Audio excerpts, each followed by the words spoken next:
ਸੁਲਤਾਨ multimedia 786 channel ਨਾਲ ਜੁੜੀਆਂ ਸਾਰੀਆਂ ਸੰਗਤਾਂ ਨੂੰ ਜੈ ਪੀਰਾਂ ਦੀ। ਅੱਜ ਦੀ ਵੀਡੀਓ ਵਿੱਚ ਅਸੀਂ ਤੁਹਾਨੂੰ ਇੱਕ ਇੱਲ ਦੀ ਕਹਾਣੀ ਦੱਸਾਂਗੇ ਜਿਹੜੀ ਸਾਨੂੰ ਕਈ ਵਿਪत्तियां ਤੋਂ ਬਚਾ ਸਕਦੀ ਹੈ। ਸਾਨੂੰ ਬਹੁਤ ਕੁਝ ਸਿੱਖਣ ਨੂੰ ਮਿਲੇਗਾ। ਇਹ ਵੀਡੀਓ ਸਾਡੇ ਸਾਰਿਆਂ ਲਈ ਬਹੁਤ ਜ਼ਿਆਦਾ ਜ਼ਰੂਰੀ ਆ। ਸੋ ਹੱਥ ਜੋੜ ਕੇ ਬੇਨਤੀ ਹੈ ਇਸ ਵੀਡੀਓ ਨੂੰ ਪੂਰਾ ਜ਼ਰੂਰ ਦੇਖਿਓ ਤੇ ਇਸ ਚੈਨਲ ਨੂੰ ਵੀ ਜ਼ਰੂਰ ਸਬਸਕ੍ਰਾਈਬ ਕਰਿਓ। ਪੀਰਾਂ ਦੀ ਪਿਆਰੀ ਸਾਧ ਸੰਗਤ ਜੀ, ਕਿਸੇ ਜੰਗਲ ਦੇ ਵਿੱਚ ਇੱਕ ਬਹੁਤ ਹੀ ਪੁਰਾਣੇ ਬੋੜ ਦੇ ਦਰਖਤ ਦੇ ਇੱਕ ਖੋਲੇ ਦੇ ਵਿੱਚ ਇੱਕ ਇੱਲ ਰਿਹਾ ਕਰਦੀ ਸੀ। ਉਹ ਇੱਲ ਬਹੁਤ ਜ਼ਿਆਦਾ ਕਮਜ਼ੋਰ ਹੋਣ ਦੇ ਨਾਲ ਉਹ ਅੰਨੀ ਵੀ ਸੀ, ਜਿਸ ਕਰਕੇ ਉਹ ਆਪਣਾ ਭੋਜਨ ਨਹੀਂ ਸੀ ਲੱਭ ਸਕਦੀ। ਇਸ ਕਰਕੇ ਉਹਦੇ ਆਸ-ਪਾਸ ਜਿਹੜੇ ਪੰਛੀ ਰਹਿੰਦੇ ਸੀ ਉਹਨੂੰ ਥੋੜਾ ਭੋਜਨ ਦੇ ਦਿਆ ਕਰਦੇ ਸੀ ਤੇ ਉਹ ਆਪਣਾ ਗੁਜ਼ਾਰਾ ਕਰ ਲੈਂਦੀ ਸੀ। ਇਹਦੇ ਬਦਲੇ ਉਹ ਆਪਣੀ ਜ਼ਿੰਦਗੀ ਦਾ ਅਨੁਭਵ ਬਾਕੀ ਪੰਛੀਆਂ ਨੂੰ ਦੱਸਿਆ ਕਰਦੀ ਸੀ, ਜਿਹਦੇ ਕਰਕੇ ਉਹਨਾਂ ਦੀ ਜ਼ਿੰਦਗੀ ਬਹੁਤ ਜ਼ਿਆਦਾ ਆਸਾਨ ਹੋ ਗਈ ਸੀ। ਇਦਾਂ ਹੀ ਸਮਾਂ ਗੁਜ਼ਰਦਾ ਰਿਹਾ। ਇੱਕ ਦਿਨ ਇੱਕ ਬਿੱਲਾ ਉਸ ਦਰਖਤ ਤੇ ਆ ਪਹੁੰਚਾ ਬਾਕੀ ਪੰਛੀਆਂ ਦੇ ਬੱਚਿਆਂ ਨੂੰ ਖਾਣ ਵਾਸਤੇ। ਉਸ ਬਿੱਲੇ ਦੀ ਆਵਾਜ਼ ਨੂੰ ਸੁਣ ਕੇ ਪੰਛੀਆਂ ਦੇ ਬੱਚੇ ਉੱਚੀ ਰੌਲਾ ਪਾਉਣ ਲੱਗ ਪਏ। ਜਦੋਂ ਇਹ ਆਵਾਜ਼ ਉਸ ਇੱਲ ਦੇ ਕੰਨਾਂ ਤੱਕ ਪਹੁੰਚੀ ਤਾਂ ਉਹ ਵੀ ਚਕੰਨੀ ਹੋ ਗਈ ਤੇ ਉਹਨੇ ਉੱਚੀ ਆਵਾਜ਼ ਵਿੱਚ ਪੁੱਛਿਆ, ਕੌਣ? ਉਹ ਬਿੱਲੇ ਨੇ ਉਸ ਗਿੱਧ ਦੀ ਆਵਾਜ਼ ਸੁਣ ਲਈ ਤੇ ਸੋਚਣ ਲੱਗਾ, ਓਹੋ, ਇਹ ਮੈਂ ਕਿੱਧਰ ਆ ਗਿਆ? ਇਹ ਤਾਂ ਕੋਈ ਮੈਨੂੰ ਇੱਲ ਮਾਲੂਮ ਹੁੰਦੀ ਆ, ਮੇਰੀ ਜ਼ਿੰਦਗੀ ਖਤਰੇ ਵਿੱਚ ਪੈ ਸਕਦੀ ਆ। ਫਿਰ ਬਿੱਲੇ ਨੇ ਸੋਚਿਆ ਕਿ ਕਿਸੇ ਵੀ ਤਰਕੀਬ ਦੇ ਨਾਲ ਇਹਨੂੰ ਆਪਣੇ ਹੱਕ ਵਿੱਚ ਕਰਨਾ ਚਾਹੀਦਾ ਹੈ। ਤਾਂ ਬਿੱਲੇ ਨੇ ਉੱਚੀ ਆਵਾਜ਼ ਵਿੱਚ ਕਿਹਾ ਕਿ ਹੇ ਇੱਲ ਮਹਾਰਾਜ, ਇਹ ਮੈਂ ਬਿੱਲਾ ਹਾਂ। ਬਿੱਲੇ ਦੀ ਆਵਾਜ਼ ਸੁਣ ਕੇ ਗਿੱਧ ਸਮਝ ਗਈ ਕਿ ਕੋਈ ਚਾਲ ਆ ਤੇ ਉਹ ਕਹਿਣ ਲੱਗੀ ਕਿ ਮੂਰਖ, ਤੈਨੂੰ ਨਹੀਂ ਪਤਾ ਕਿ ਇਸ ਦਰਖਤ ਦੀ ਰਾਖੀ ਮੈਂ ਕਰਦੀ ਹਾਂ। ਉਸ ਇੱਲ ਦੀ ਆਵਾਜ਼ ਸੁਣ ਕੇ ਉਹ ਬਿੱਲਾ ਫਿਰ ਘਬਰਾ ਗਿਆ ਤੇ ਕਹਿਣ ਲੱਗਾ, ਮਹਾਰਾਜ, ਪਹਿਲਾਂ ਮੇਰੀ ਇੱਕ ਵਾਰੀ ਗੱਲ ਸੁਣ ਲਓ। ਜੇ ਫਿਰ ਵੀ ਤੁਹਾਨੂੰ ਲੱਗੇ ਕਿ ਮੈਂ ਇੱਥੇ ਕੁਝ ਗਲਤ ਕਰਨ ਆਇਆ ਹਾਂ ਤਾਂ ਤੁਸੀਂ ਮੈਨੂੰ ਮੌਤ ਦੀ ਸਜ਼ਾ ਵੀ ਦੇ ਸਕਦੇ ਹੋ, ਪਰ ਪਹਿਲਾਂ ਮੇਰੀ ਗੱਲ ਸੁਣ ਲਓ। ਇਹ ਮੇਰੀ ਹੱਥ ਜੋੜ ਕੇ ਬੇਨਤੀ ਆ। ਉਸ ਬਿੱਲੇ ਦੀ ਗੱਲ ਸੁਣ ਕੇ ਉਹ ਗਿੱਧ ਬੋਲੀ ਕਿ ਠੀਕ ਆ, ਦੱਸ ਤੂੰ ਕੀ ਕਹਿਣਾ ਚਾਹੁੰਦਾ ਹਾਂ? ਤਾਂ ਉਹ ਬਿੱਲਾ ਬੋਲਿਆ ਕਿ ਮਹਾਰਾਜ, ਮੈਂ ਹੁਣ ਆਪਣੀ ਜ਼ਿੰਦਗੀ ਦੇ ਵਿੱਚ ਸੁਧਰ ਚੁੱਕਾ ਹਾਂ। ਮੈਂ ਰੋਜ਼ ਗੰਗਾ ਇਸ਼ਨਾਨ ਕਰਦਾ ਹਾਂ, ਮੈਂ ਬ੍ਰਹਮਚਾਰੀ ਦਾ ਪਾਲਣ ਵੀ ਕਰਦਾ ਹਾਂ, ਮੈਂ ਜਿੰਨੇ ਬੁਰੇ ਕੰਮ ਸੀ ਸਾਰੇ ਛੱਡ ਦਿੱਤੇ, ਮੈਂ ਮਾਸ ਖਾਣਾ ਵੀ ਛੱਡ ਦਿੱਤਾ ਹੈ ਤੇ ਹੁਣ ਮੈਂ ਸਿਰਫ ਉਸ ਪਰਮਾਤਮਾ ਦਾ ਹੀ ਨਾਮ ਜਪਦਾ ਹਾਂ। ਉਹ ਬਿੱਲਾ ਕਹਿਣ ਲੱਗਾ ਕਿ ਮੈਂ ਦੂਸਰੇ ਪੰਛੀਆਂ ਤੋਂ ਤੁਹਾਡੇ ਧਰਮ ਗਿਆਨ ਦੀਆਂ ਗੱਲਾਂ ਬਹੁਤ ਸੁਣੀਆਂ ਤੇ ਮੈਂ ਤੁਹਾਡੀ ਸ਼ਰਨ ਦੇ ਵਿੱਚ ਆਇਆ ਹਾਂ। ਤੁਸੀਂ ਮੈਨੂੰ ਧੱਕੇ ਮਾਰ ਕੇ ਇੱਥੋਂ ਬਾਹਰ ਨਾ ਕੱਢੋ, ਮੈਨੂੰ ਆਪਣੀ ਸ਼ਰਨ ਦੇ ਵਿੱਚ ਲਾਓ ਤੇ ਮੈਨੂੰ ਧਾਰਮਿਕ ਗਿਆਨ ਦਵੋ। ਉਸ ਇਲਾਹੀ ਗਿਆਨ ਤੋਂ ਮੈਨੂੰ ਜਾਣੂ ਕਰਵਾਓ। ਬਿੱਲੇ ਦੀ ਗੱਲ ਸੁਣ ਕੇ ਉਹ ਇੱਲ ਬੋਲੀ ਕਿ ਦੁਸ਼ਟ, ਤੂੰ ਮਾਸਾਹਾਰੀ ਆ ਤੇ ਇੱਥੇ ਹੋਰ ਪੰਛੀਆਂ ਦੇ ਛੋਟੇ ਬੱਚੇ ਰਹਿੰਦੇ ਆ ਜਿਨ੍ਹਾਂ ਦੀ ਰਾਖੀ ਮੈਂ ਕਰਦੀ ਹਾਂ, ਤੇ ਤੂੰ ਜੇ ਆਪਣੀ ਜਾਨ ਨੂੰ ਸੁੱਖ ਚਾਹੁੰਦਾ ਆ ਤਾਂ ਤੂੰ ਇੱਥੋਂ ਚੁੱਪ ਕਰਕੇ ਚਲਿਆ ਜਾ, ਨਹੀਂ ਤਾਂ ਤੇਰੇ ਨਾਲ ਬਹੁਤ ਬੁਰਾ ਹੋਵੇਗਾ।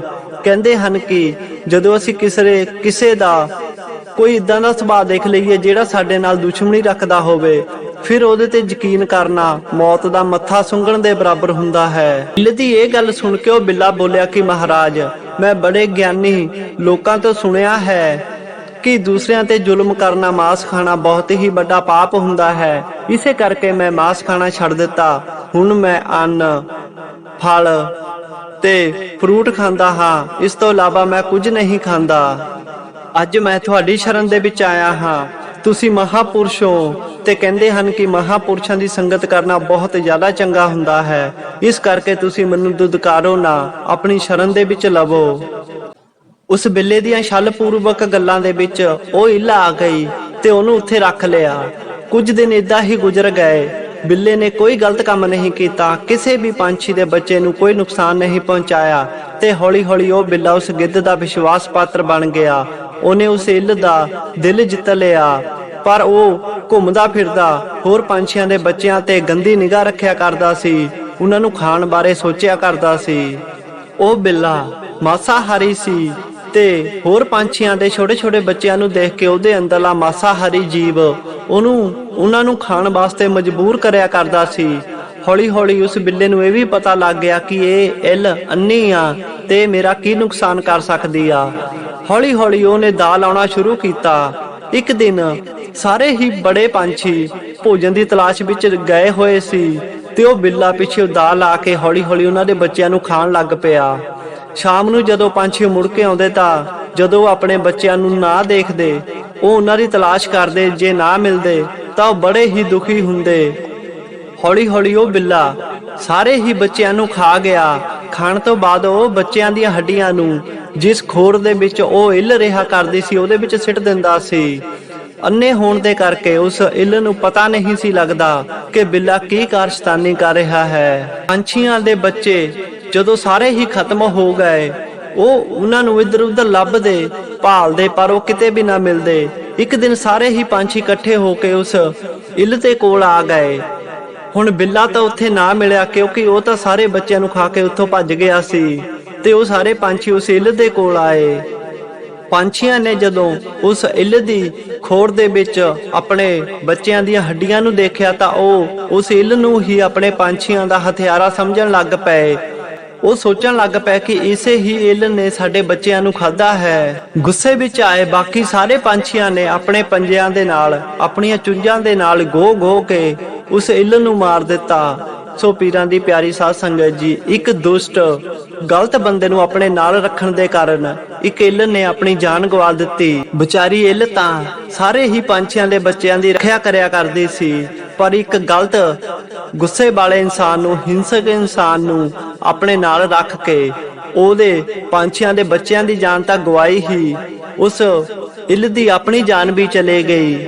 ਜੋ ਇਨਸਾਨ ਬਿਨਾਂ ਸੋਚੇ ਸਮਝੇ ਕਿਸੇ ਵੀ ਇਨਸਾਨ ਤੇ ਯਕੀਨ ਕਰ ਲੈਂਦਾ ਹੈ, ਅਖੀਰ ਦੇ ਵਿੱਚ ਉਹ ਹਾਨੀ ਜ਼ਰੂਰ ਉਠਾਉਂਦਾ ਹੈ, ਉਹਨੂੰ ਨੁਕਸਾਨ ਜ਼ਰੂਰ ਹੁੰਦਾ ਹੈ। ਸੱਪਾਂ ਨੂੰ ਦੁੱਧ ਪਿਲਾਣਾ ਉਹਦੇ ਜ਼ਹਿਰ ਨੂੰ ਵਧਾਉਣਾ ਹੀ ਹੁੰਦਾ ਹੈ। ਇਸੇ ਕਰਕੇ ਤੁਸੀਂ ਕਦੀ ਵੀ ਕਿਸੇ ਤੇ ਇੰਨਾ ਯਕੀਨ ਨਾ ਕਰੋ ਕਿ ਬਾਅਦ ਵਿੱਚ ਸਾਨੂੰ ਉਹਦਾ ਨੁਕਸਾਨ ਉਠਾਉਣਾ ਪਵੇ। ਸਾਰੇ ਹੀ ਲੋਕ ਰੁਪਇਆ, ਪੈਸਾ, ਇਸਤਰੀ, ਧਨ ਦੌਲਤ ਦੇ ਭੁੱਖੇ ਹੁੰਦੇ ਆ। ਇਸ ਕਰਕੇ ਆਪਣੇ ਵਿਸ਼ਵਾਸੂਆਂ ਤੇ ਸਦਾ ਹੀ ਸਾਨੂੰ ਉਹਨਾਂ ਦੇ ਕੰਮਾਂ ਤੇ, ਉਹਨਾਂ ਦੇ ਸੁਭਾਅ ਤੇ ਨਿਗਾਹ ਰੱਖਣੀ ਚਾਹੀਦੀ ਆ, ਤਾਂ ਜੋ ਬਾਅਦ ਵਿੱਚ ਸਾਨੂੰ ਕੋਈ ਨੁਕਸਾਨ ਨਾ ਉਠਾਉਣਾ ਪੈ ਜਾਵੇ। ਤੇ ਜਿਹੜਾ ਬੰਦਾ ਹੰਕਾਰੀ ਹੋਵੇ, ਲੋਭੀ ਹੋਵੇ, ਪਾਪੀ ਹੋਵੇ, ਜਿਹਦੇ ਮਨ ਦੇ ਵਿੱਚ ਛਲ ਕਪਟ ਹੋਵੇ, ਗੁਸੈਲ ਹੋਵੇ, ਦੂਸਰਿਆਂ ਦੀ ਨਿੰਦਿਆ ਚੁਗਲੀ ਕਰਦਾ ਹੋਵੇ, ਦੂਸਰਿਆਂ ਦਾ ਬੁਰਾ ਕਰਨ ਬਾਰੇ ਸੋਚਦਾ ਹੋਵੇ ਜਾਂ ਸਲਾਹ ਦਿੰਦਾ ਹੋਵੇ, ਇਦਾਂ ਦੇ ਇਨਸਾਨ ਨੂੰ ਕਦੇ ਵੀ ਨਾਲ ਨਾ ਰੱਖੋ। ਇਹ ਸਦਾ ਹੀ ਦੁਖਦਾਇਕ ਹੁੰਦਾ ਹੈ। ਇਦਾਂ ਦਾ ਇਨਸਾਨ ਸਾਡਾ ਆਪਣਾ ਨੁਕਸਾਨ ਕਰਦਾ ਹੈ ਤੇ ਸਾਡੇ ਨਾਲ ਰਹਿਣ ਵਾਲਿਆਂ ਦਾ ਨੁਕਸਾਨ ਵੀ ਕਰ ਜਾਂਦਾ ਹੈ, ਜਿਹਦੇ ਲਈ ਸਾਨੂੰ ਬਾਅਦ ਵਿੱਚ ਬਹੁਤ ਜ਼ਿਆਦਾ ਪਛਤਾਉਣਾ ਪੈਂਦਾ ਹੈ। ਇਸ ਕਰਕੇ ਬੁਰੇ ਇਨਸਾਨ ਤੇ ਕਦੀ ਯਕੀਨ ਨਾ ਕਰੋ, ਚਾਹੇ ਉਹ ਸੋਨੇ ਦਾ ਵੀ ਬਣ ਕੇ ਦਿਖਾਵੇ। ਇਦਾਂ ਦੇ ਗੁਸੈਲ ਪਾਪੀ ਇਨਸਾਨ ਤੋਂ ਸਦਾ ਹੀ ਦੂਰ ਰਹੋ। ਅਸੀਂ ਬਹੁਤ ਸਾਰੀਆਂ ਮੁਸ਼ਕਿਲਾਂ ਤੋਂ ਬਚ ਸਕਦੇ ਹਾਂ ਤੇ ਆਉਣ ਵਾਲੀਆਂ ਮੁਸੀਬਤਾਂ ਤੋਂ ਵੀ ਅਸੀਂ ਬਚ ਸਕਦੇ ਹਾਂ। ਸੋ ਚੰਗੇ ਨੇਕ ਇਨਸਾਨ ਦਾ ਹੀ ਸੰਗ ਕਰੋ। ਚੰਗੇ ਇਨਸਾਨਾਂ ਦੇ ਵਿੱਚ ਰਹਿਣਾ ਬਹਿਣਾ ਸਾਡੇ ਜੀਵਨ ਨੂੰ ਸਫਲ ਕਰ ਦਿੰਦਾ ਹੈ, ਸਾਡੀ ਜ਼ਿੰਦਗੀ ਨੂੰ ਆਸਾਨ ਕਰ ਦਿੰਦਾ ਹੈ। ਇਸ ਕਰਕੇ ਚੰਗੇ ਇਨਸਾਨਾਂ ਤੇ ਹੀ ਯਕੀਨ ਕਰੋ ਤੇ ਰੱਬ ਦੀ ਬੰਦਗੀ ਕਰਦੇ ਰਹੋ। ਇਸ ਕਰਕੇ ਇਹ ਕਹਾਣੀ ਇੰਨੀ ਕੁ ਜ਼ਿਆਦਾ ਸਾਡੇ ਲਈ ਜ਼ਰੂਰੀ ਆ। ਜਿਹੜਾ ਇਨਸਾਨ ਇਹ ਤੇ ਗੌਰ ਕਰੇਗਾ, ਇਹਨੂੰ ਸਮਝਣ ਦੀ ਕੋਸ਼ਿਸ਼ ਕਰੇਗਾ, ਉਹ ਆਉਣ ਵਾਲੀਆਂ ਕਈ ਮੁਸੀਬਤਾਂ ਤੋਂ ਬਚ ਜਾਵੇਗਾ।